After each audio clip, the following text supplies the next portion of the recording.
Amém, irmãos? É uma alegria enorme estar com vocês. Eu vou precisar contar lá com o teu apoio. Não me pede para usar isso aqui não, que eu não vou usar, tá bom? Irmãos, ele dá 10 minutos para uma mulher que é pastora, professora, advogada e corintiana. Vê se pode. Não tem lógica, não dá. Mas, irmãos, eu estou feliz, estou muito feliz. Hoje nós passamos o dia aqui nesse templo. Nós reunimos aqui hoje pastores de todo o estado e deputados federais de alguns lugares do Brasil, deputados estaduais.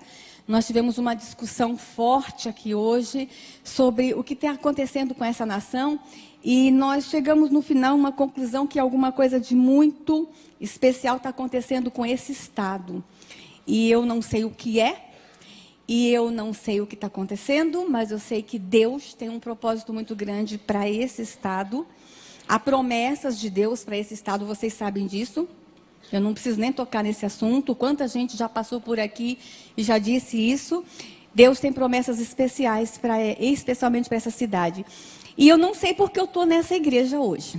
O pastor disse que o encontro foi muito antecipado. Eu creio, eu não sei porque eu estou, mas que isso já estava marcado lá na eternidade, esse encontro nosso hoje. Amém? Tá? E que Deus os abençoe através da minha vida e que vocês me abençoem muito hoje. Foi um dia difícil, não foi, pastor? Porque nós estamos nos doendo por esta nação. Hoje nós sentimos o peso nos nossos ombros do que está acontecendo com essa nação. E às vezes é difícil até falar, irmãos. É difícil falar. Então, eu não vou pregar. Sou pastora. Fui ordenada pastora muito cedo, quando havia uma necessidade muito grande no interior do Nordeste do Brasil, de missionários. Eu estava lá, minha igreja ordena pastoras. E eu estava lá, fui ordenada muito cedo. Mas eu sou advogada, eu sou mestre em educação também. Sou mestre em direito constitucional, direito da família. E eu trabalho há 14 anos no Congresso Nacional como assessora jurídica da Frente Parlamentar Evangélica e da Frente Parlamentar da Família e Apoio à Vida. Nós hoje temos 78 deputados federais evangélicos e 3 senadores. Estamos indo para o 4º senador agora nos próximos dias. Se a gente for ver a nível de representatividade, nós já deveríamos ter um número maior, em torno de 100 deputados, deveria ser no mínimo 100 deputados, porque nós somos um número muito grande no Brasil de evangélicos. Mas esses parlamentares estão ali fazendo a diferença, e estão fazendo um trabalho grande, e eu tenho que testificar isso e tenho que falar sobre isso. Mas temos também no Congresso Nacional um exército silencioso, hoje eu falei sobre isso, e eu preciso também honrá-los nessa noite, que são assessores e funcionários que estão na Câmara e no Senado, irmãos, anonimamente, fazendo um trabalho extraordinário. Eu contei uma experiência hoje de manhã, de que no prédio onde eu trabalho, na Câmara, é um prédio de 10 andares, em cada andar tem 2 copas, que dá o suporte aos gabinetes parlamentares. Em cada copa, em cada andar, todos os dias, meio-dia, funciona uma célula e um grupo de oração. Irmãos, nós temos culto dos funcionários da Câmara e do Senado todos os dias ao meio-dia. E quando a gente não tem um salão ou um plenário para nos reunir, a gente se reúne debaixo de árvores. Às quarta-feiras de manhã são os deputados que se reúnem em culto. E é muito lindo porque um toca acordeon, outro toca violão, outro canta. E eles mesmos fazem um culto entre eles, servem a Santa Ceia. E nós também temos vigília, 1, 2 vezes por mês lá na Câmara. Irmãos, e se não fosse isso, ai dessa nação. Eu contei hoje, vou repetir também, que há alguns anos atrás, uns 2, 3 anos atrás, eu estava passando uma sexta-feira num dos plenários das comissões e encontrei uma irmã chinelinho de fogo, aquelas irmãzinhas do poder, né? E ela estava assim nos plenários, sozinha, irmãos, ela entrando, limpando as cadeiras e orando. Eu fui lá, irmã, o que a senhora está fazendo aqui? Ela disse, doutora, eu estou sabendo que quarta-feira que vem vai ter uma votação aqui contra a igreja, contra a vida, contra a família, uma votação muito pesada. Eu estou fazendo o meu papel hoje. Então, irmãos, nós temos no Congresso Nacional assessores desde lá da Copa, da faxina, dos entregadores, ao mais alto cargo, os consultores legislativos, os doutores, os sábios, na Câmara e no Senado. Nós temos um grupo de pessoas ali sustentando esta nação. E eu não posso sair daqui sem fazer essa homenagem a eles e dizer, e eu sou um soldado desse exército silencioso, e dizer a vocês que estejam orando por nós. O nosso trabalho lá é técnico, o nosso enfrentamento é técnico, é no papel, é na lei. Então estejam nos ajudando, nos sustentando em oração. E que Deus nos abençoe. Eu queria que vocês lessem comigo Provérbios 31, versículo 8.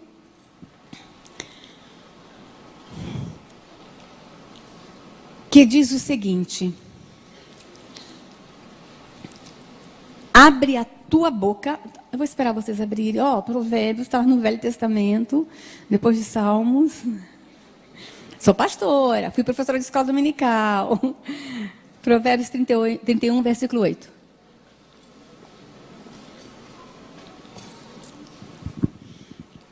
Abre a tua boca a favor do mudo, pelo direito de todos os que se acham em desolação.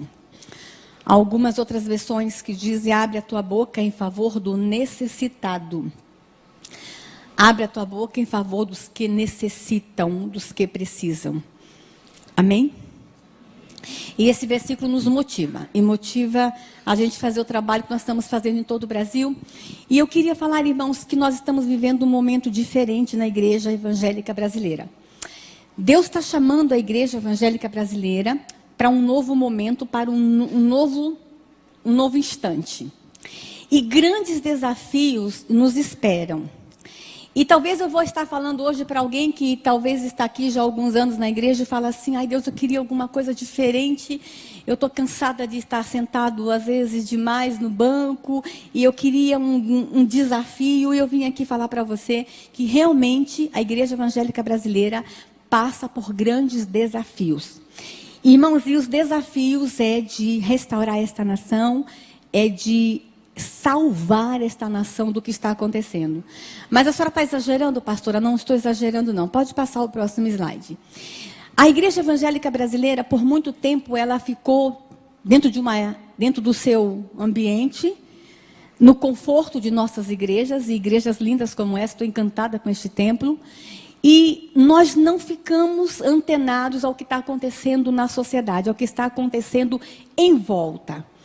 E aí eu tenho encontrado, eu estou falando um culto que tem muitos jovens aqui hoje, eu tenho encontrado uma turma e uma galera dizendo o seguinte, pastora, eu vou na igreja, eu recebo tanta unção no domingo, eu caio de unção e na segunda-feira eu chego na escola, no trabalho, não sei o que fazer com tanta unção.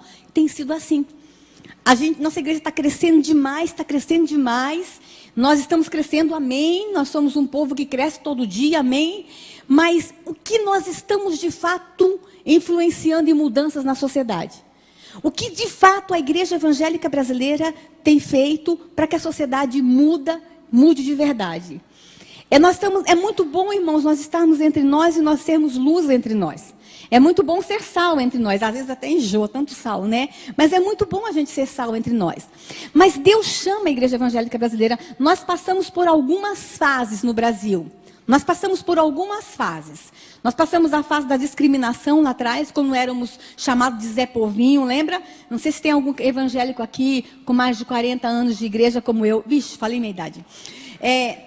Nós éramos conhecidos como Zé Povinho, nós éramos discriminados, havia preconceito, na escola riam da gente, nós passamos por essa fase, depois nós passamos por uma fase de crescimento, e essa fase veio aí com as novas comunidades, as igrejas mais avivadas, e aí nós passamos por uma outra fase aí de algumas teologias, experimentamos todo tipo de teologia aqui no Brasil, prosperidade, depois vem a teologia, e vai. Agora Deus está nos preparando para uma nova fase. E essa fase é transformação de sociedade. E eu acredito nisso, irmãos. E eu vou falar de alguns aspectos de que forma a igreja pode atuar. Eu vou estar falando agora exatamente sobre isso. Talvez vocês nunca prestaram atenção no que está acontecendo com a educação nesse país. O que está acontecendo com as escolas brasileiras. O que está acontecendo com os seus filhos, com os seus netos. Irmãos, e eu me emocionei muito em ver os cordeirinhos aqui hoje, né? Nossas crianças aqui. E fiquei muito feliz, porque eles vão ter ali agora 40, 50 minutos com os nossos professores. E na escola dominical tem mais 40. Mas as nossas criancinhas, os nossos cordeirinhos, ficam aos cuidados da igreja 1 hora por semana. E aos cuidados da escola 8 horas por dia. Porque às vezes a gente deixa as crianças 8 horas por dia na escola. E sabe o que estão fazendo com as nossas crianças nas escolas? E eu vim aqui dizer isso para você, Igreja Evangélica Brasileira, Igreja Evangélica aqui de Campo Grande, especialmente essa igreja, se as outras não derem ouvido a tudo que nós falamos hoje, que pelo menos essa dê. Estão detonando as nossas crianças. Eu posso falar as palavras, pode rasgar o verbo? Então eu vou falar. Ele está mandando, ele está mandando. Vou mostrar para vocês o que está acontecendo nas escolas, irmão. Pode mostrar os próximos slides. Irmãos, aqui no Brasil, na cidade de São Paulo, eu não vou dizer o nome da prefeita. Juro para vocês, eu não posso falar o nome dela, nem que ela é do PT, e também não posso falar que ela é ex-esposa do Suplicy. E nem posso falar que ela é ministra da Cultura. Essa mulher, quando era prefeita da cidade de São Paulo, irmãos, ela gastou 2 milhões de reais com aquele grupo, o grupo GTPOS, para ensinar sobre ereção e masturbação em bebês nas escolas. 2 milhões de reais. Porque chegou à conclusão, há um grupo de especialistas, e esse grupo começou lá na Holanda, na Europa, e já está influenciando, que nós precisamos aprender a masturbar os nossos bebês a partir dos 7 meses de idade. Inclusive na Holanda, os especialistas, esses homens que são grandes especialistas, que fizeram não sei quantas universidades, eles ensinam que o menino tem que ser masturbado com 7 meses de idade, para que quando ele chegar na fase adulta, ele possa ser um homem saudável sexualmente, e a menina tem que ter a vagina manipulada desde cedo para que ela tenha prazer na fase adulta. E essa prefeita fez isso. Lá na Holanda, eles estão até distribuindo uma cartilha ensinando os pais como massagear sexualmente as suas crianças. Isso está acontecendo no Brasil.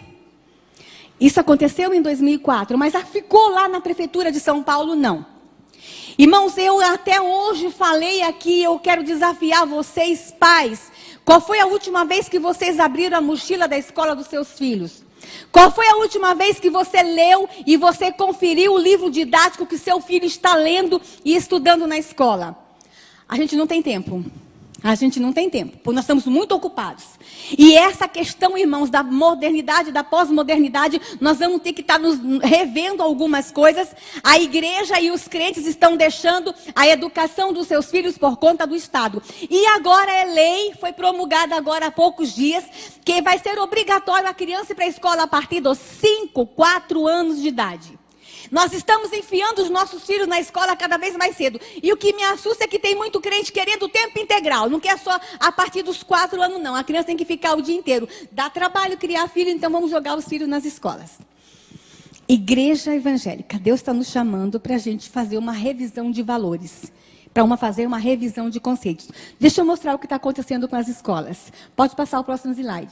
Nós temos autoridades no Brasil, irmãos, especialistas que estão ocupando lugares estratégicos e lugares chaves, pessoas que estão escrevendo as políticas públicas dessa nação, pessoas que estão decidindo o futuro de nossas crianças, que dizem coisas como essa: uma educação diferenciada poderá fazer desabrochar em todo menino o seu lado feminino e em toda menina o seu lado masculino. São conceitos como esse que está permeando a educação brasileira, e a igreja evangélica está deixando essas coisas acontecer. Pode passar. Eu quero mostrar para vocês, irmãos, cartilhas. Tem menores de 12 anos aqui? Eu quero mostrar para vocês, irmãos, cartilhas que foram entregues em escolas públicas no Brasil para crianças a partir de 10 anos, porque quinta série, a idade são 10 anos. Essa cartilha, inclusive assinada por um grande cartunista, o Miguel Paiva, a cartilha se chama De Homem para Homem. Deixa eu falar para vocês para quem foi feita essa cartilha. Essa cartilha foi feita pelo Ministério da Saúde. Eu não vou dizer quanto eles gastaram para vocês não ficarem com raiva. Foi feita um número muito grande de cartilha para entregar para homens impotentes no Brasil. Aí eles saíram, o Ministério da Saúde saiu atrás dos homens impotentes, não achou, graças a Deus, não tem tanto assim. E aí, eu não sei se eles acreditavam, pastor, que eles iam na marcha marcha do orgulho do homem impotente para distribuir cartilha. Eles iam no Dia Nacional do Homem Impotente para distribuir. Não sei. São especialistas que não têm nem bom senso. Gastaram milhões nessa cartilha para ensinar o homem como ter prazer. Para ensinar o homem como ter uma relação sexual. Aí eles não acharam os homens impotentes e mandaram para as escolas públicas brasileiras. A palavra mais light que tem nessa cartilha é gozar e tesão. Imagine. E crianças de 10 anos no Brasil tiveram acesso a essa cartilha. Pode passar. Olha os desenhos. Especialmente essa cartilha que eu escaneei, porque depois nós tomamos uma iniciativa. A diretora da escola disse que os meninos pegavam essa cartilha e iam para o banheiro se masturbar usando essa cartilha. Então você, pai, proíbe seu filho ver livro pornográfico. A gente orienta como igreja que não se pode ter acesso à pornografia. Aí vem o governo brasileiro com verba pública do seu bolso e faz um material desse e distribui em escolas públicas brasileiras. E o que a gente faz? Nada. Sabe por quê? Nós estamos ocupados. A igreja está muito ocupada. Nós estamos ocupados em ganhar dinheiro. Nós estamos ocupados com as nossas profissões. E não estamos antenados com o que está acontecendo. Mas Deus está dizendo para a igreja evangélica brasileira, abre o olho. Vocês já foram treinados. Vocês já receberam unção demais. Vocês já passaram por tudo. Já aprenderam todo tipo de teologia. Agora é hora de vocês agir. E é hora da gente se levantar como igreja. Deixa eu mostrar a próxima gravura para vocês. Pode passar, olha lá quem fez essa cartilha, Ministério da Saúde, está nas escolas. Deixa eu mostrar a próxima para vocês. O SUS. Sabe aquele SUS, irmãos, que não tem dinheiro para fazer cirurgia de catarata no Brasil? Sabe aquele SUS que não tem vaga nos hospitais para os velhinhos? Eu vou mostrar o quanto que eles gastaram para fazer essa cartilha. Foi essa que eu tirei a gravura mais forte. Nessa cartilha, o SUS fez para usar impostos de saúde em escolas. O SUS fez para ensinar sobre drogas e doença sexualmente transmissível. E essa, irmãos, era uma cartilha grande que a professora colocava em cima da mesa. Não sei se tem algum professor que teve acesso a ela. Era em forma de espiral. E a metodologia, porque esse material vem com metodologia, era: senta as crianças no chão, a partir de 10 anos, mostre a gravura e leia o que está atrás. E a tia ia mostrando. Na hora de falar sobre drogas, mostra a gravura. Mostra sobre direitos, pode passar a próxima gravura. Na hora de falar sobre droga, a tia dizia o seguinte: ao usar o crack, passe protetor labial nos seus lábios, para os seus lábios não ressecar. Então, está achando que é pouco? A tia dizia o seguinte, porque o ministro da Saúde mandava falar e o ministro da Educação mandava falar: se você usar cocaína, não use canudo de papel, porque tem muita bactéria, use canudo de plástico. Na hora do êxtase, a parte do êxtase, estava escrito o seguinte na cartilha: ao comprar êxtase, cuidado com o fornecedor para você não comprar gato por lebre por gato. Olha o absurdo. Inclusive mandando a criança conhecer o traficante. Aí os deputados evangélicos, que estão lá na Câmara tentando fazer uma diferença, barulhentos, que estão sendo chamados de homofóbico, que estão sendo chamados de radicais e de fundamentalistas, e que estão sendo perseguidos, foram perguntar para o ministro da Saúde: mas ministro, vocês fazem uma cartilha dizendo como ensinar? Sabe qual foi a resposta dos especialistas? Dos que estão mandando na nação, porque nós deixamos, porque a igreja evangélica se acomodou. Eles disseram o seguinte: mas as crianças já estão usando, então nós temos que ensinar a usar de uma forma melhor para que não contraia outros tipos de doença. Na parte do sexo, que eu tirei com vergonha, mas o pastor disse que eu podia ter deixado, fala sobre sexo anal, sexo vaginal e sexo entre mulher e mulher. A parte do sexo anal, irmãos, eu mostrei aqui hoje, eram 2 homens transando. A figura é ridícula, não era, pastor? 2 homens transando. Irmãos, e eu vou contar a experiência que eu tive como mãe. Eu tenho uma filha de 10 anos, ela está com 14, ela tinha 10 quando teve acesso a essa cartilha. A minha filha é indígena, eu tenho uma filha adotiva indígena. E nós estávamos tentando falar para ela sobre a homossexualidade de uma forma muito madura, porque a cultura dela não tem a homossexualidade. Então a gente estava assim tentando falar que homem ama homem, mulher ama mulher. Aí a tia vai lá e mostra a gravura de 2 homens transando com esse dinheiro, com cartilha pública, com dinheiro público. Irmãos, e na parte da relação sexual de mulher com mulher, a figura mostra bem, o pastor viu hoje, mostra que a tia tem que explicar para a criança de 10 anos que o objeto de prazer da lésbica é a língua e que é bom que a lésbica use camisinha na língua. E a minha filha de 10 anos teve que aprender isso. Pode passar? Quem fez essa cartilha?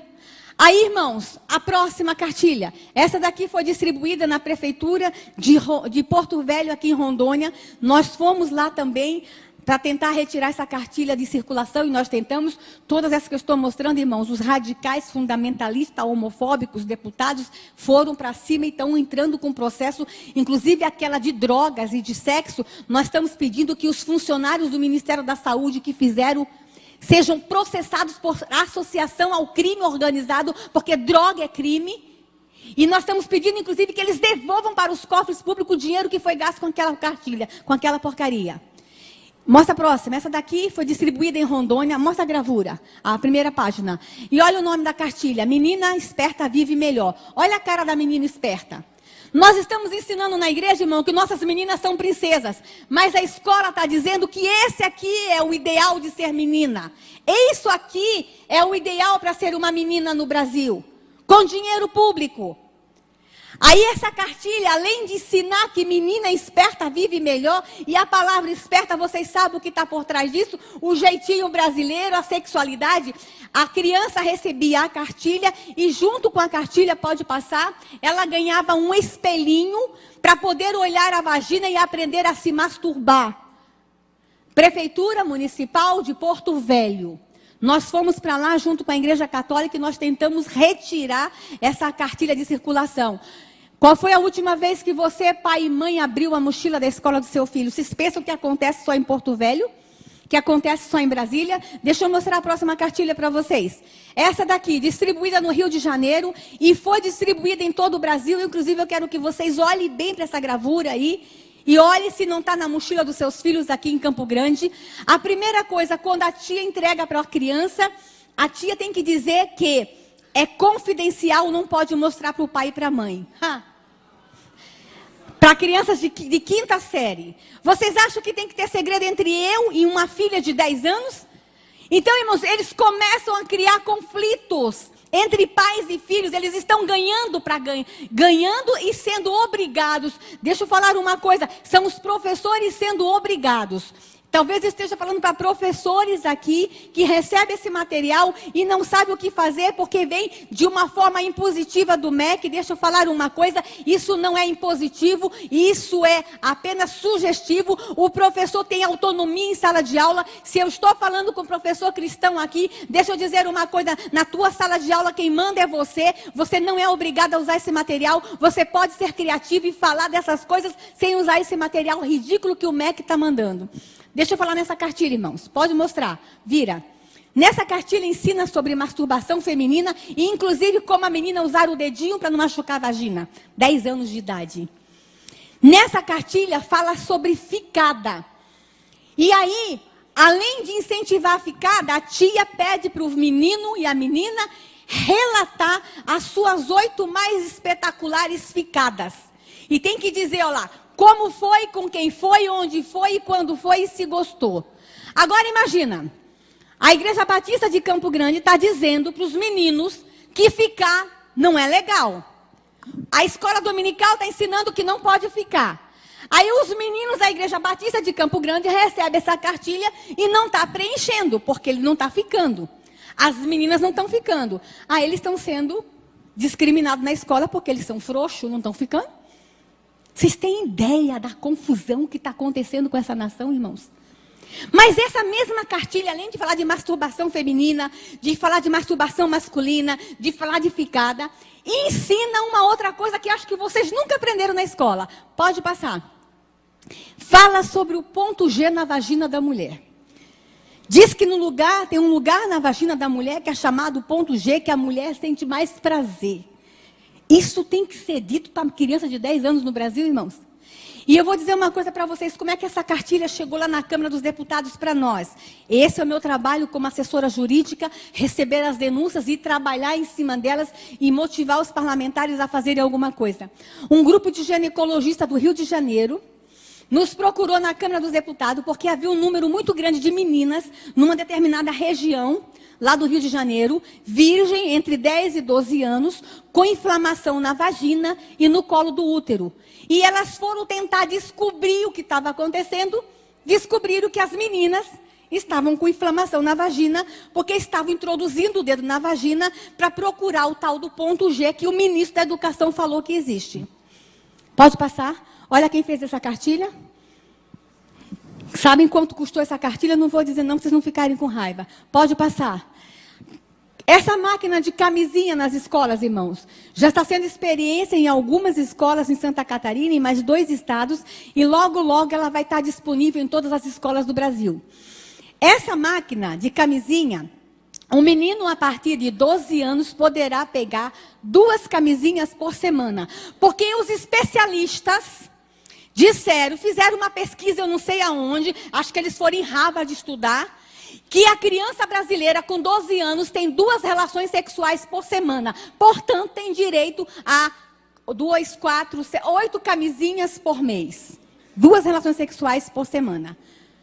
Pode passar? Eu quero mostrar para vocês agora, irmão, eu tenho que falar muito rápido, porque tem tanta coisa para mostrar. Essa gravura aqui, não sei se vocês já viram essa gravura. Se chama O Fazendeiro Solitário. Ela estava numa prova de criança de história, de português, na cidade de Curitiba. A criança tinha que ver essa gravura e fazer uma redação. Dá uma olhadinha na gravura, irmãos. Não ri, não. Não ri, não, porque isso é sério. Que dá vontade de rir, dá, mas que é sério, é sério. Olha o tamanho do órgão sexual do fazendeiro solitário. E olha como é que estão as galinhas. Apologia ao sexo com animais. Vocês acham que um professor tem que mostrar isso para a criança e mandar a criança escrever uma redação de que há sexo com animais e que é normal o sexo com animais? Aí vocês falam assim, mas pastora, a senhora está exagerando. Não estou, não. Está chegando denúncia lá na Câmara e no Senado que há muito hotel fazenda aqui no Brasil que é de fachada. É hotel para turista ir transar com animais no Brasil. Está tudo bem nessa nação, irmãos? Não. Ou a gente abre os olhos com o que está acontecendo com essa pátria, ou a gente vai estar entregando os pontos. As coisas estão ficando feias. E eu lamento muito que eu tenha que vir aqui mostrar essas imagens, mas talvez esse seja o único mecanismo que eu tenha, é chocar, é falar, é gritar, é dizer, igreja, vamos sair do conforto das nossas 4 paredes e vamos começar a reagir, porque estão detonando as nossas crianças. Estão detonando com esta nação. Deixa eu mostrar a próxima gravura, pode mostrar? Esse livro, irmãos, quando eu escaneei, ele estava em inglês, mas ele já está em português, para crianças de 2 e 3 anos. Um conto de fada. O príncipe e o príncipe. O príncipe encantado não procura mais uma princesa. Olha só o que ele procura. Pode mostrar? Ele está procurando um outro príncipe encantado. E eles se encontram e vivem felizes para sempre. Crianças de 2 e 3 anos de idade. Mostra a próxima gravura. Livros, leitura obrigatória na 5ª e 6ª série. Menino ama menino. Leiam esse livro, irmãos. Pode mostrar a próxima gravura aí? Esse livro, Menino Brinca de Boneca. Essa é a orientação do MEC, essa leitura obrigatória. Deixa eu falar uma coisa, irmãos. Eu estou com um caso em Brasília de uma professora que nos procurou na Câmara porque ela não tem mais onde procurar. Foi lá procurar os deputados evangélicos, os fundamentalistas, né? Porque estão nos chamando de radicais. Ela está com um menino de 3 anos na escola que está chupando o pipi do coleguinha. Aí ela foi procurar orientação na direção e na coordenação. Sabe o que a direção da escola disse? Você não pode fazer nada, porque isso é demonstração homoafetiva. Se você fizer alguma coisa, você é homofóbica. Ah, irmãos, eu sou educadora. Eu sou mãe. Um menino de 3 anos está chupando o pipi do coleguinha, ou porque alguém chupou dele, ou porque ele já viu. Isso é abuso. Mas olha o que os nossos orientadores educacionais estão fazendo com nossas crianças no Brasil. Estão detonando. Pode passar. O próximo livro fala sobre bissexualidade, que é normal. E aqui eu quero dar um alerta para mãe e pai. Olha, está uma onda no Brasil inteiro de meninas se cumprimentando com selinhos, uma beijando na boca da outra. E infelizmente eu já tenho visto isso dentro da igreja. Porque ensinaram para nossas meninas que ficar com menina é possível, é permitido e é legal. Estão nos livros que a bissexualidade é uma coisa normal. Irmãos, quando a gente fala da homossexualidade, só vem na nossa mente a questão do menino e do homem. Mas quem está sendo mais alcançado com essas políticas públicas que estão nas nossas escolas são as meninas. E aqui eu vou dar um alerta para você, mãe. Olha, mãe, sabe essa coisa de você deixar sua filhinha dormir na casa da coleguinha? Para você ficar um pouquinho livre de vez em quando? Abre o olho, mãe, as meninas estão se tocando. Isso é muito sério, porque isso é abuso. E vocês não têm ideia do mal que isso faz lá na frente, depois. Pode passar. Esse livro, irmão, esse livro é terrível. Para crianças de 2 e 3 anos. A mãe compra o livro, tem um bonequinho, que é um menino, e a bonequinha, que é a menina, pode passar. E tem um buraquinho, a mãe coloca o dedo no bonequinho e fecha o livro para o dedo dela entrar no buraquinho da bonequinha. Para ensinar para a criança de 2 anos como é que é uma relação sexual. Pode passar. Olha lá. Olha os livros, irmãos, com desenhos infantil, como transar. A matéria é como transar. E olha a linguagem, irmãos. Vocês devem estar chateados porque eu estou usando uma linguagem muito, muito porca aqui em cima. Mas é a linguagem do livro, olha lá, como transar. É a linguagem dos educadores do Brasil, como transar. Pode passar. Irmãos, deixa eu só mostrar uma coisa para vocês. Eles estão falando para as crianças em nossa escola que existe o Kama Sutra. Já ouviram falar do Kama Sutra, né? Aquele livro milenar que ensina poses de relação sexual. Eles estão falando do Kama Sutra. Mas se eu quiser falar desse livro milenar nas escolas, eu não posso, sabe por quê? Porque o Estado é laico, né, pastor? Não posso falar de Bíblia, porque escola não é lugar de religião, mas na escola é lugar de falar de Kama Sutra. O que estão fazendo com nossas crianças? Pode passar. Olha lá. Secretaria Nacional de Direitos Humanos. Se você tiver dúvida, procure a Secretaria Nacional de Direitos Humanos. Vocês agora entenderam o que está acontecendo com o pastor Marcos Feliciano? Vocês estão entendendo porque que não querem um pastor na Comissão de Direitos Humanos? Porque nós somos contra isso e nós somos contra mesmo. E deixa eu falar uma coisa, irmão, não é só a igreja evangélica que é contra, não. Na hora que eu dou essa palestra para pais católicos, eles ficam também revoltados como vocês estão agora. Porque esses valores não são valores só da igreja evangélica, não. É valor de família. É valor de todos nós, é patrimônio de família. E aí, eles não querem que nós ocupemos os lugares certos na hora certa, porque eles estão detonando com nossas crianças. Pode passar? Deixa eu mostrar uma coisa para vocês, irmãos. A coisa no Brasil, eu trouxe uma gravura aqui, a coisa no Brasil, ela está tão solta, e é tão normal, e é tão natural erotizar nossas crianças no Brasil, que eu vou mostrar para vocês a capa de um disco. Pode passar. Essa aqui foi a capa do disco que a Xuxa fez. Olha esse desenho, irmãos. Vocês acham que a Xuxa precisava desse desenho para vender CD? Isso para mim é erotização e apologia à pedofilia. O que está acontecendo com essa nação, irmãos? Vocês pensam que está tudo bem com esta nação? Pode passar a próxima slide. Esse comercial, irmãos, passou na Europa e está chegando no Brasil. É um bebezinho no berçário. E na hora que o bebezinho nasce, quando recebe a pulseirinha, ao invés de receber a pulseirinha com o nome, já recebe o símbolo de homossexual, porque eles querem dizer que as crianças já nascem homossexual. E aqui vou dizer uma coisa para vocês, igreja, ó, não há uma prova científica que existe o gene gay. Não há uma prova científica que o gay nasça gay. Se tivesse, eles já tinham jogar isso na nossa cara. Não existe. A homossexualidade, ela é aprendida a partir do nascimento. Lá na infância, lá no berço. Tá? A forma como se lida com a criança. Mas ninguém nasce gay. Pode passar, deixa eu mostrar para vocês. Irmãos, com relação ao aborto. Eu falei sobre a erotização de criança. Mas o que está acontecendo nessa nação com relação ao aborto? Pode passar o próximo slide rapidinho. Deixa eu mostrar para vocês. Todos vocês sabem que os números, 50 milhões de crianças no mundo são abortados. Fala que no Brasil, 1 milhão de crianças são abortadas por ano no Brasil. E aí eles querem aprovar o aborto no Brasil.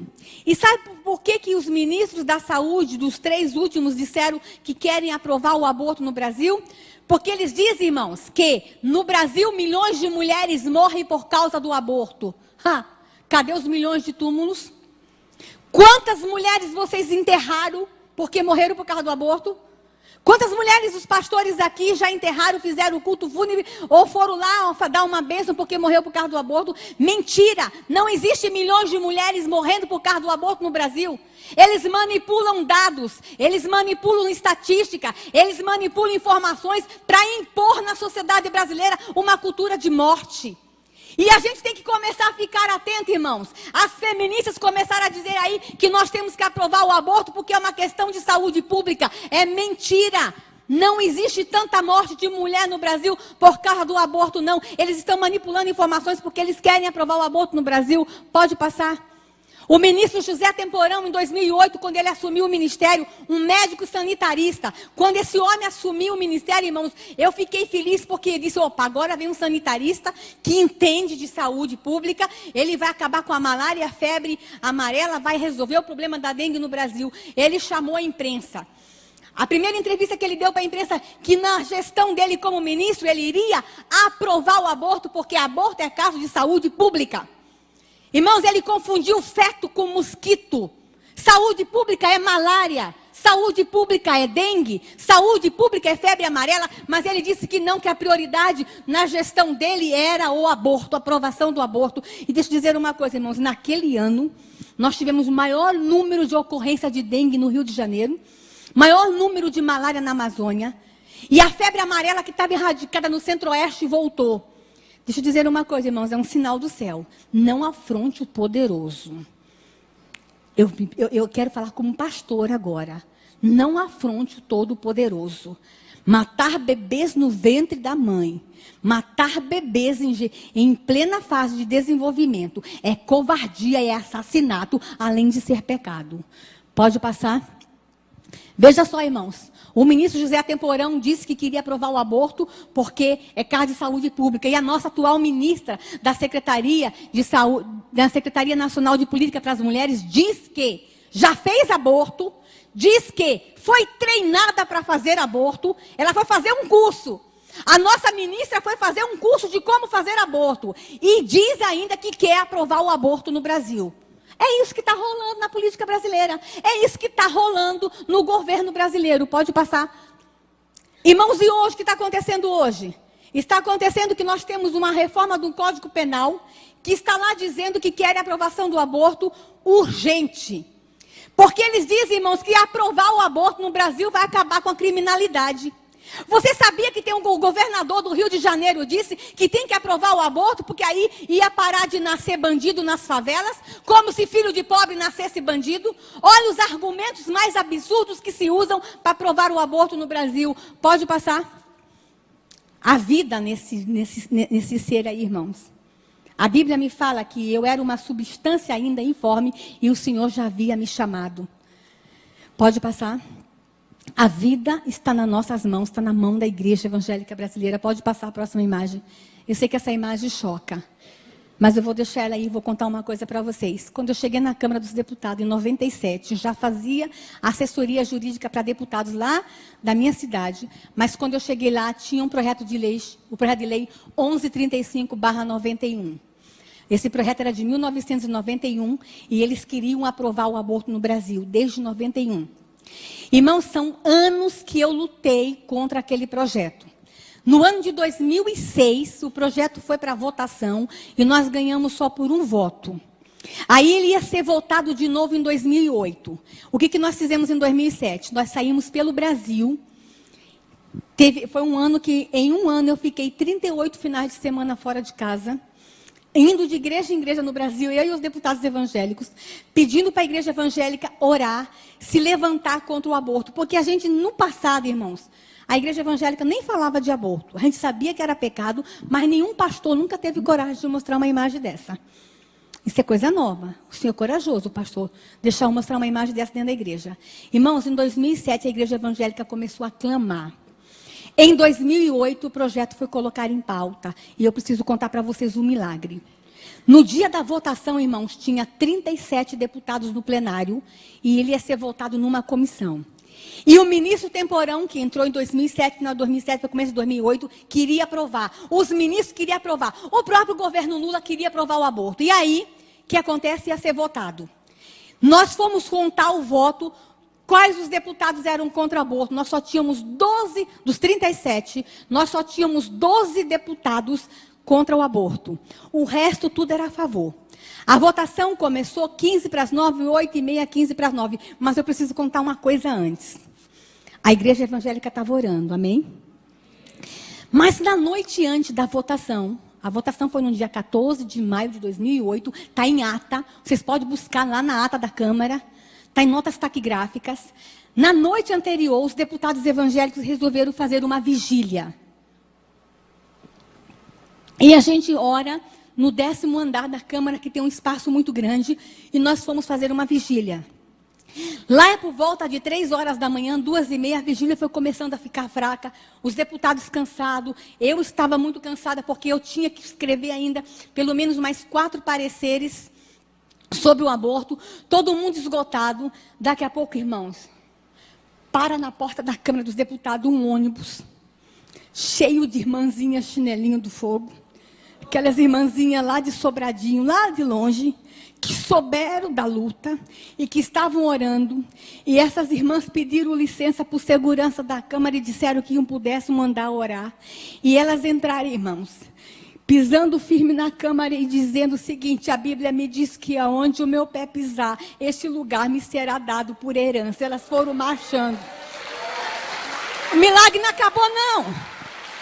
Aí elas chegaram lá em cima e disseram assim: deputados, vão dormir, vão descansar, a votação é amanhã, deixa que agora é com a gente. E ficaram lá em cima orando. Irmãos, a votação começou 15 para as 9. E vocês não viram isso, a televisão não mostrou isso para vocês. O plenário, onde ia ter a votação, estava cheio de imprensa. A imprensa do mundo inteiro, porque naquele dia seria aprovado o aborto no Brasil. Irmãos, tinha câmeras de tudo que TV internacional, jornais internacionais, todas as TVs estavam lá para mostrar para o mundo que o aborto seria aprovado. Começou 9 horas a votação. Foi o dia inteiro de briga. Nós tínhamos quantos deputados que eu falei? 38. Quantos votos a favor do aborto nós tínhamos? Contra o aborto? 12. Irmãos, quando deu 4 horas da tarde, eu, depois de 20 anos de luta, disse: meu Deus, perdemos. Eu fui para um lugar no cantinho lá, irmãos, e eu chorei porque era a minha vida, estava ali. Eu larguei tudo. Eu tinha uma carreira jurídica brilhante, eu ganhava dinheiro, eu tinha uma carreira jurídica brilhante e fui para o Congresso Nacional para fazer um enfrentamento contra o aborto. E ali eu vi toda uma vida minha rasgada, todo um trabalho jogado fora, porque nós só tínhamos 12 votos, eles eram maioria. Às 18h30 foi aberto a urna para votar. Quantos eram deputados? 37. Os 4 do PT saíram do plenário. Irmãos, as feministas estavam com faixas, cartazes, as ministras estavam lá, os ministros estavam lá, porque o aborto ia ser aprovado no Brasil. O Brasil ia dar um exemplo de democracia para o mundo. Democracia. Irmãos, quando abrimos a urna, os 4 do PT saíram. Ficaram quanto no plenário? 37 menos 4, quanto que deu? Quantos votos eu tinha? Mas tinha um grupo de mulheres lá em cima orando. Quando a gente abriu a urna, nós ganhamos de 33-0. Irmãos, a partir daquele dia, Deus renovou as nossas forças na Câmara dos Deputados. Irmãos, vocês não têm ideia o que foi os deputados evangélicos pulando, os deputados católicos contra o aborto. Eles se abraçavam, eles oravam Pai Nosso, eles gritavam, eles choravam. A televisão mostrou isso para vocês? A Rede Globo mostrou isso para vocês?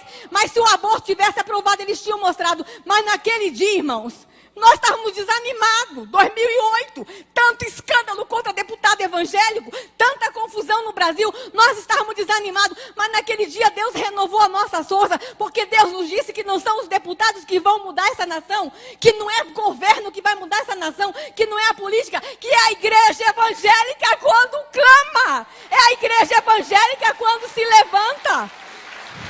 E é por isso que eu estou aqui, irmãos. Porque esses especialistas em educação podem querer se levantar contra nossas crianças, mas nós vamos nos levantar e vamos dizer: nas nossas crianças vocês não tocam. Pode passar. A Igreja em Defesa da Família pode passar. Irmãos, nós estamos ter cuidado com o que estão fazendo com a igreja. Eu falei das crianças, falei do aborto, agora eu quero falar o que estão fazendo com a nossa fé. E que talvez vocês não estejam nem percebendo o que estão fazendo com a nossa fé. Estão zombando dos cristãos no Brasil. Pode passar. Em Natal, irmãos, um rapaz, um artista plástico, ele ganhou dinheiro público para fazer uma obra de arte. E a obra de arte dele foi fazer uma caixa de vidro. Ele ficou dentro da caixa de vidro, gastou muito dinheiro público com isso. Tirou a roupa, ficou pelado na frente do público, ficou de costa, ficou de quatro e tirou de dentro do ânus um terço da Igreja Católica. Aí você fala assim, o que eu tenho a ver com isso, o terço da Igreja Católica? Quem foi católico aqui sabe que no final de todo o terço tem uma cruz. Ele tirou de dentro do ânus, foi a cruz. Irmãos, quando eu soube disso, eu fiquei tão revoltada. É como se aquele artista plástico com dinheiro público dissesse, olha o que eu faço com o símbolo da tua fé. Olha o que eu faço com o símbolo da tua redenção. Olha o que eu faço com o teu Jesus. Olha onde eu enfio a tua cruz. Não, irmãos. Será que ele faria isso lá num país muçulmano com o Alcorão? Não faria. Mas nós estamos deixando zombarem da nossa fé. Irmãos, não com a minha cruz, não com o meu Jesus, não zombem deste povo, não zombem da nossa fé. E a igreja evangélica vai ter que dizer isso, nos respeite. Nós não somos um Zé Povinho, nós não somos um povo qualquer, nós somos uma geração eleita, nós somos o povo de Deus. É isso que nós temos que fazer. Pode passar. Artistas da Rede Globo fizeram uma peça, irmãos. Essa peça, um vestido de padre e outro de seminarista. O cara que estava vestido de padre lia Cantares de Salomão. E o que estava vestido de seminarista em público se masturbava enquanto ele lia a palavra de Deus. Não com a minha Bíblia. Não zombem, não blasfemem, não escarneiem a minha Bíblia. Pode passar. A pornografia, pode passar. Irmãos, nós descobrimos que querem aprovar a legalização do aborto no Brasil. Desculpa, a legalização da prostituição no Brasil. Ainda não é profissão, mas eles querem que seja profissão. O deputado Jean William quer que seja profissão. Lá no Código Penal, no que está no Senado, querem que seja profissão. O Fernando Gabeira tentou. Aquele lá do Meu Paz e Amor, sabe? Tentou, mas não conseguiu em 2013. Agora voltaram com essa história. Mas no Brasil não é profissão, mas é ocupação. Aí nós fomos para o site do Ministério do Trabalho, irmãos. Olha o que a gente encontrou lá, pode passar. Com dinheiro público. Eles colocaram no site do Ministério do Trabalho que no Brasil tem garotos e garotas de programa que são os profissionais de sexo. Só que eles usaram a seguinte linguagem. Garoto de programa, meretriz, messalina, michê, mulher da vida, puta, rapariga e quenga. Um site oficial. Um site do Ministério do Trabalho lê esse tipo de linguagem. Só que esse site não só falava que existia as putas e as quengas e as raparigas, mas ensinava também, pode me passar lá, as competências pessoais para ser uma prostituta. Se a menina quisesse aprender a ser prostituta, era só ir lá no site, porque a primeira coisa que ela tinha que aprender, ter capacidade gestual, capacidade de persuasão. Está aqui, ó, as competências para ser uma prostituta no Brasil. Mas esse site ensinava mais, pode passar. Ensinava como batalhar um programa. Olha o nome. Batalhar programa. Ensinava como que a prostituta tem que fazer para batalhar um programa. Dinheiro público. Site oficial. Está tudo bem com essa nação, irmãos? Não. Pode passar. A violência nas escolas é outra coisa que nos preocupa muito. Pode passar. Nós estamos muito preocupados com o que está acontecendo, irmãos, com a violência nas escolas. Aqui eu trago a foto de uma professora que foi barbaramente agredida por seus alunos. Aí eu pergunto assim, mas por que está acontecendo tanta violência nas escolas? Eles estão querendo o quê? Eles não querem que fale de Deus nas escolas. É para retirar a Bíblia das escolas. É para retirar os crucifixos dos lugares públicos. Eles estão querendo o quê? Eles estão expulsando o Deus da escola. Estão querendo que aconteça o quê nas escolas? Estão erotizando nossas crianças. Estão fazendo confusão com a cabeça de nossas crianças. O que vai virar? Violência. E com relação à erotização, irmãos, eu quero falar uma coisa para vocês. Lá no Código Penal, que está lá no Senado, que entrou em julho do ano passado, estão querendo mudar a idade da relação sexual da criança no Brasil. Eu não sei se vocês sabem, mas no Brasil é permitido o sexo só depois de 14 anos.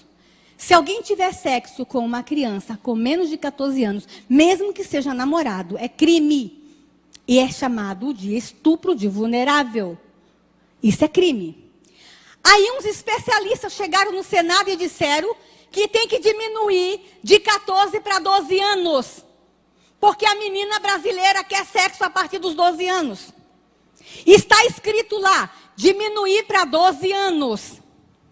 Só que eles querem legalizar a casa de prostituição.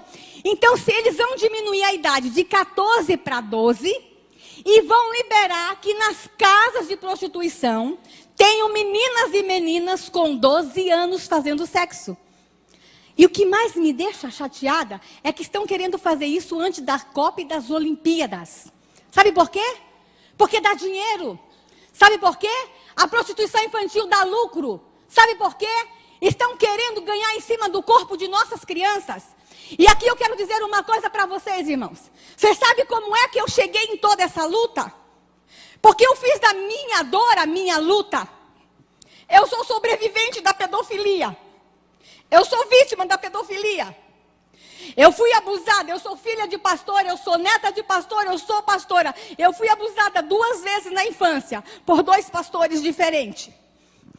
E a minha dor me levou a ter a minha luta. Eu fui fazer um trabalho de proteção às crianças.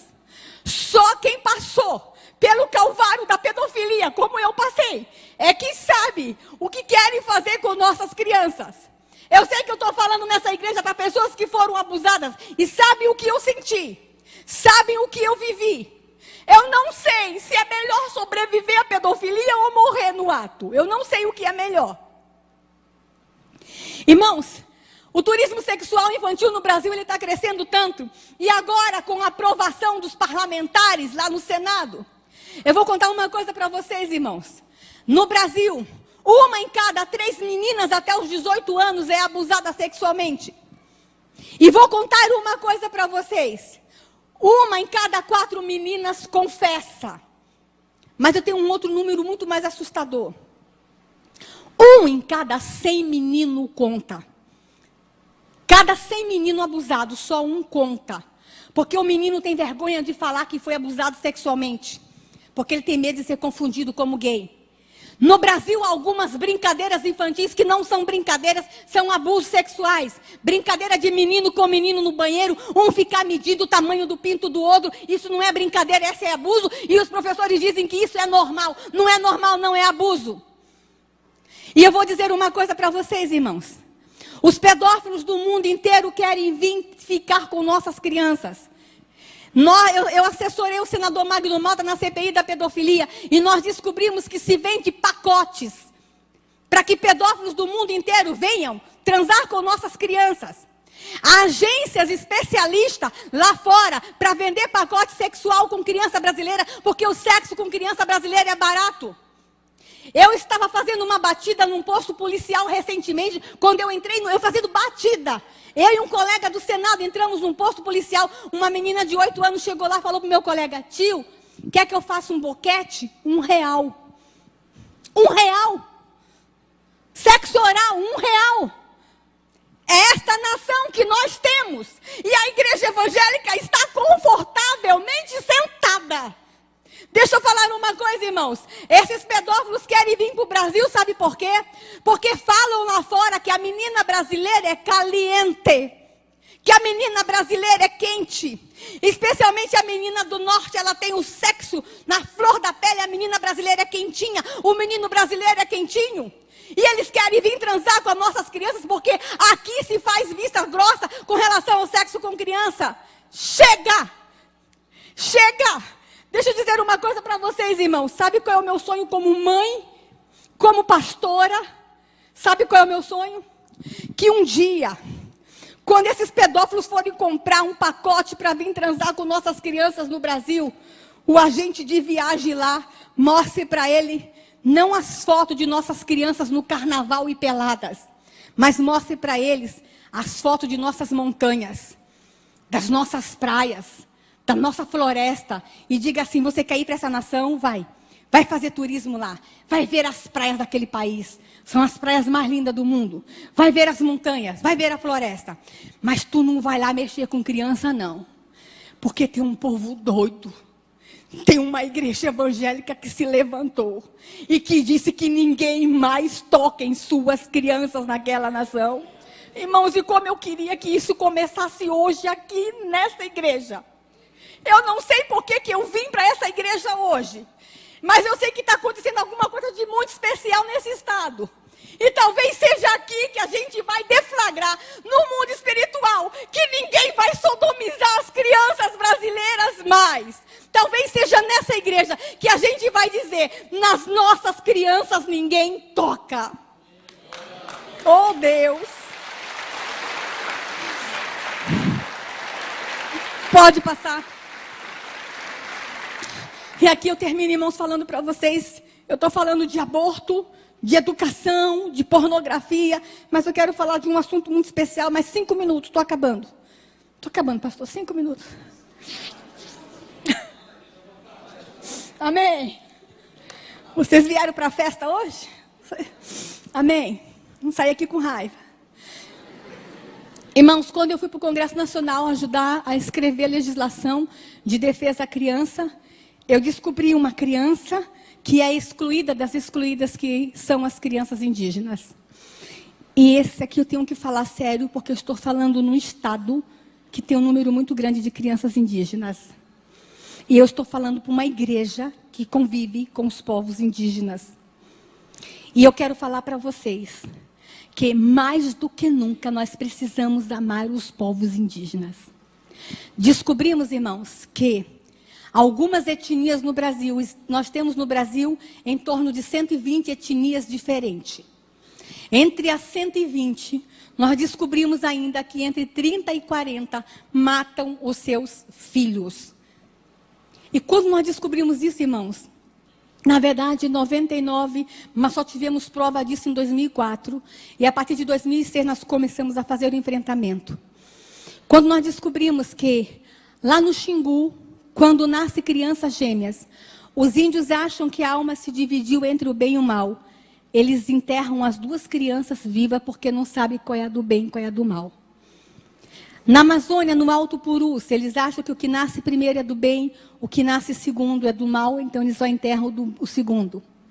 Nós descobrimos que algumas etnias no Brasil, a mãe solteira não pode criar o seu filho, então quando ela tem o parto, às vezes ela tem 12, 13 anos, ela tem que voltar para a aldeia sem o bebê, ela tem que matar o bebê, enterrar o bebê ou jogar na mata para que morra sozinho. Nós descobrimos que em algumas aldeias da Amazônia, o primeiro filho tem que ser homem. Se vier menina, a menina tem que ser sacrificada. Irmãos, não é na Europa, não. Não é na África, não. É aqui.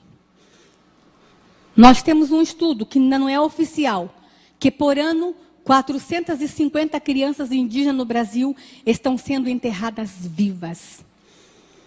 Não temos registro do Mato Grosso do Sul. Amém. Não temos registro aqui. Temos registro de outro tipo de violência com criança indígena aqui, mas não do infanticídio. Irmãos, enquanto essa nação estiver enterrando criança viva, essa não é uma nação abençoada. Mas deixa eu falar para vocês uma coisa. Sabe aquele Congresso Nacional que todo mundo acha que só tem corrupção? Um grupo de parlamentares se levantou e disse: ninguém vai matar mais crianças nesse país. Nós vamos ajudar os seus índios, os nossos índios. Irmãos, e o índio não mata, não é porque ele odeia, não. Pelo contrário. Eu não estou justificando o infanticídio. Ele mata porque é uma questão cultural. Ele foi ensinado a matar. Imagine um índio com uma criança na cadeira de roda. Como é que ele vai ter cadeira de roda na aldeia? E como é que ele vai viver com essa criança? Então, eles preferem matar a criança quando nasce do que ela sofrer ao longo da vida. Mas, irmãos, a igreja evangélica brasileira pode dizer para eles o seguinte: vocês não conseguem criar essa criança paralítica? A gente cria, dá para nós. A gente cuida. A gente quer ficar com ela. Então nós estamos conversando com o governo brasileiro para que o governo brasileiro cuide dessas crianças. É obrigação, a nossa Constituição, no artigo 5º, fala que a vida é o bem maior a ser tutelado. Então, se nós temos um Estado que tutela a vida, nenhuma criança indígena deve morrer porque nasce com alguma deformidade. E aí, irmãos, 450 crianças estão morrendo por ano neste país. E sabe como é que elas morrem? Sufocadas com folhas, enterradas vivas e algumas jogadas na mata para morrer. Mas a maior tristeza que nós descobrimos nessa luta foi que tem pais que estão se suicidando para não matar os seus filhos. Eles não querem matar os seus filhos. A partir de 2007, algumas etnias, alguns índios começaram a ir na Câmara dos Deputados e bater na porta. Que soube que os deputados evangélicos estavam querendo ajudar e as mães estão fugindo para Brasília para pedir socorro. Temos uma chácara hoje em Brasília com 37 crianças que nós salvamos. E eu quero terminar a minha palestra mostrando para vocês esse rostinho, pode passar. Ali eu tenho a menina Tititu Suruahá. Essa menina seria morta porque ela nasceu com pseudo-hemafroditismo. Ela tinha um pequeno penizinho desse tamanho. A maldição dela, ela tinha que ser morta porque ela é amaldiçoada. A maldição dela era desse tamanho, irmãos. Conseguimos tirar a Tititu da aldeia, da etnia Suruahá. Fizemos uma cirurgia. E quando ela voltou para a aldeia, que o cacique abriu a fralda, que não viu que ela tinha maldição, ela foi aceita de volta. Só que nós perdemos Tititu há 3 anos atrás, porque a FUNAI esqueceu de a FUNASA na época, esqueceu de mandar um remédio para ela que custava R$ 9,80. Mas eu trago essa imagem porque era uma das meninas mais lindas que eu conheci. Pode passar. Eu quero mostrar para vocês essa foto dessa menina Yanomami. Essa menina, ela foi estuprada 38 vezes. Ela era surda e não podia viver. E um missionário da Jocum adotou essa menina. E aí, irmãos, é o dia do aniversário de 12 anos dessa menina. Ela não fala. Mas ela se comunica com gesto. E no dia do aniversário dela, ela pediu que o aniversário dela fosse de princesa. Ela queria se vestir de princesa. E a gente vestiu a Bianca de princesa. E eu guardo essa foto com muito carinho, irmãos, porque Bianca tem o direito de ser princesa, sim. Não é porque ela nasceu na mata, que tem uma cor da pele diferente, e porque ela é muda, que ela não vai ser princesa, ela vai ser princesa sim, porque a igreja evangélica vai garantir a ela o direito de ser princesa. Pode passar. Aqui eu tenho Harani Suruahá. Eu, quando dou palestra sobre infanticídio, eu falo sobre esse assunto no mundo todo, em universidades, mas essa foto eu não mostro, porque eu só mostro na igreja. Harani era filha de mãe solteira e a mãe tinha que matar ela. E a mãe dela jogou de trás de uma moita e voltou para a aldeia. E uma índia que já tinha ouvido falar do Evangelho Redentor do Senhor Jesus Cristo, soube que a criança estava jogada lá na mata, foi lá na base da Jocum avisar para os missionários da Jocum, pastor, do lugar da aldeia até a base da Jocum, a índia caminhou 20 horas. Correndo. Irmãos, quando a gente ama, não tem nada que nos segure. Aí essa índia chegou na base da Jocum e disse, olha, lá na beira do rio tem uma menininha jogada. Aí os missionários, mas 20 horas, já está morta. Mas os missionários, impelidos pelo amor, caminharam correndo, fizeram 18 horas. Quando chegaram lá, 38 horas depois, Harani estava se mexendo. E o nome Harani quer dizer eu existo. E aí, irmãos, eu vou contar uma coisa que aconteceu que eu só conto para crente. Porque vocês vão acreditar. A missionária Lucília, quando pegou Harani, os insetos já estavam comendo a orelha dela. Ela estava cheia de sangue. A missionária, eu queria muito que Harani viesse aqui. Pastor, traz Harani aqui na igreja. Quando a missionária Lucília pegou Harani, foi para o rio, deu banho, enrolou um pano, e a missionária Lucília começou a chorar e abraçou, colocou no colo. O último filho de Lucília tinha 5 para 6 anos. Na hora que Lucília colocou no colo, instantaneamente nasceu leite no peito de Lucília. E foi esse leite que salvou Harani. Irmãos, vocês vão dizer assim... Talvez tenha alguns médicos aqui que vai dizer, mas isso é normal, pastora. Isso é normal, mãe que adota, às vezes nasce leite no peito. Deixa eu falar aqui, a ciência pode até explicar que nasce leite no peito de mãe que adota. Mas instantâneo, leite instantâneo, só quem faz é Jeová, aleluia. Harani está viva, pode passar. Amalé, só vou mostrar mais 2 fotos, Amalé. Amalé é do Xingu, irmãos. Ele tinha que ser morto porque é filho de mãe solteira. Irmãos, a mãe de Amalé tinha 16 anos quando teve ele. Foi um parto difícil, ela perdeu muito sangue. E ela cortou o cordão umbilical dele com uma pedra, ele perdeu muito sangue também. Como ela estava muito fraca, ela fez uma cova rasa. A história dele está na revista Isto É. Aí ela jogou Amalé na terra e cobriu Amalé com terra. Ele ficou sufocado, mas não morreu. mas ficou no túmulo. 2 horas depois, uma índia que já ouviu falar do Evangelho Redentor, esse Evangelho que salva, que cura, esse Evangelho que liberta, foi lá e pediu para o cacique para desenterrar a Malé. E o cacique permitiu. Ela foi no buraco, abriu o túmulo do Amalé e tirou a Malé do buraco. A Malé estava sangrando pela boca e pelo nariz, ele estava em processo de morte. Ele perdeu muito sangue. E a Malé está vivo, está com 8 anos, é o menino mais lindo do mundo. Mas ele é lindo. Eu queria tanto que vocês trouxessem a Malé aqui, mora com a gente lá em Brasília. E deixa eu falar uma coisa, e é corintiano, irmão, é corintiano. Deixa eu falar uma coisa para vocês. Vocês estão felizes porque lá em Jerusalém tem um túmulo vazio, amém? Lá em Jerusalém tem um túmulo vazio. Mas no Xingu também tem um túmulo vazio, o túmulo do Amalé ficou vazio. Túmulos estão ficando vazios em aldeias indígenas porque a igreja evangélica está se levantando. Amém? Eu termino mostrando para vocês, pode passar, a foto de Ganani, que seria morta porque tem a mãozinha torta. A mãe dela fugiu da aldeia, está morando conosco. E Ganani hoje já está com 7 anos, está na escola e já está lendo. Pode passar. Ali eu mostro para vocês a foto do Pautuca Maiurá. Ele faz doutorado na UNB, não é um índio qualquer, doutorado. A esposa estava grávida de gêmeos, ele não sabia. Ela quis ter o filho na aldeia. E quando, na hora do parto, que a sogra dele fez o parto, eram 2. E a sogra começou a gritar. E ele percebeu que tinha alguma coisa errada. Quando ele chegou lá na cabana do parto, a sogra já tinha enterrado um. Ele só conseguiu salvar esse. Pautu é muito triste porque perdeu um filhinho enterrado pela mão da própria avó. Pode passar.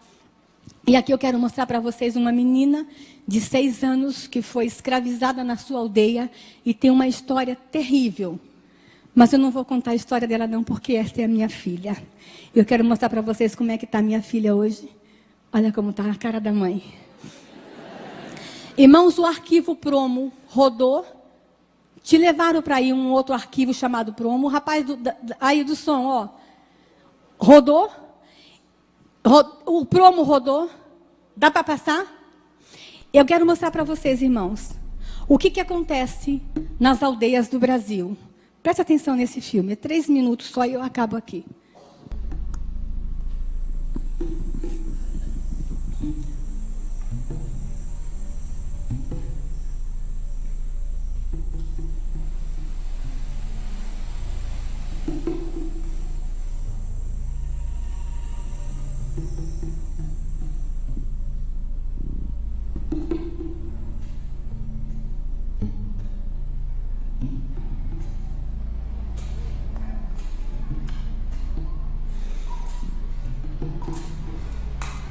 Duas crianças estavam condenadas à morte e o irmão mais velho teve que matar os 2 irmãos mais jovens.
Teka vira karima sakami tabi vira amin teka karima karinaria pua uhena panabi uhina panabi sibahani uhina utemahia datya hunari.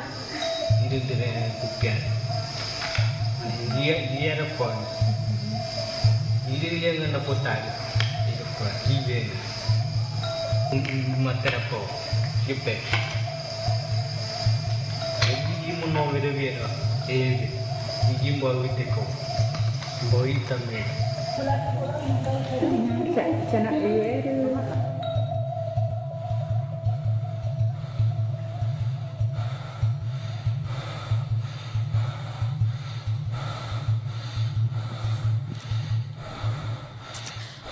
Hakani está viva, está com 16 anos, porque o irmãozinho dela tirou ela do túmulo, mas o outro irmão não sobreviveu.